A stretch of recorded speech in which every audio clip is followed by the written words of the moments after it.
guys हामी चाहिँ अब वाकमा हिँड्दैछौँ हजुरको नाम के होला हजुर अनि हजुरको यता नि त ल अब हामी कहाँसम्म जाने हो वाकमा कस्तो खोटेको हो ल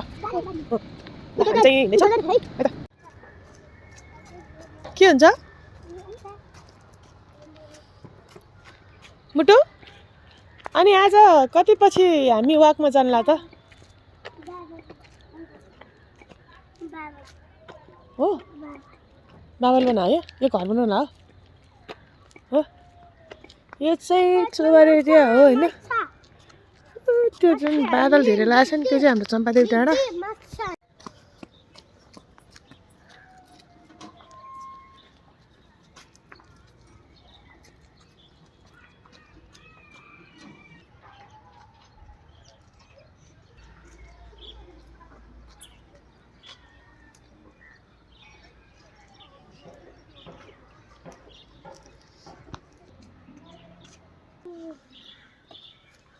यो चाहिँ होपील्यान्ड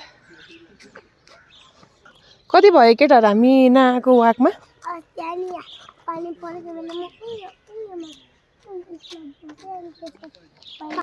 यता हेरेर भन्नु त के भन्नुभयो अरे पानी निकालेको अस्ति त्यो पानी धेरै परेको बेलामा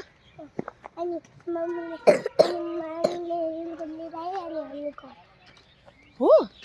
भिजे थियो बेसरी जस्तो बाटो हिँड्दैछौँ अब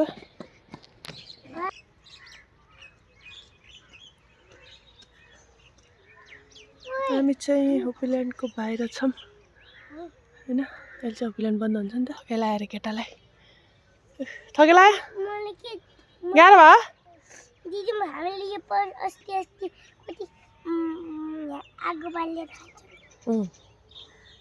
त्यसो छुनु हुँदैन त्यो फोरी हो त्यो के भयो थके लाग्यो यति हिँडेर थकेर उ त्यो माथि पुगेर अनि फर्किने हो ल जाउँ म त बोक्नु सक्दिनँ है किनकि कान्छीले अघि चोकोज र बुबु अनि बनाना पनि खाइसक्यो म सक्दिनँ मान्छे यस्तो दौडिन्छ थके लाग्यो मान्छे यस्तो दौडिन्छ थिएन यो वाला अनि हामी चाहिँ खुब यसलाई दुम्सीको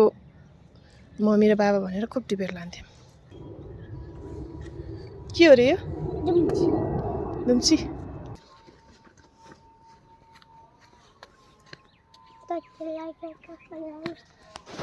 थके लाग्यो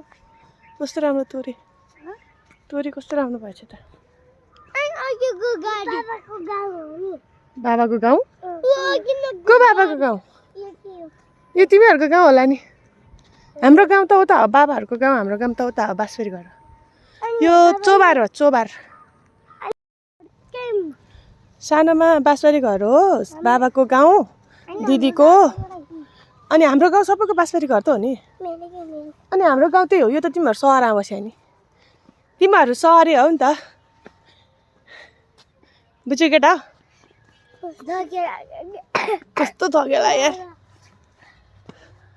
के फर्किने हो त घर नजाने घर कहाँ जाने त जाउँ न जाउँ अनि थकेला आयो भन्छ अनि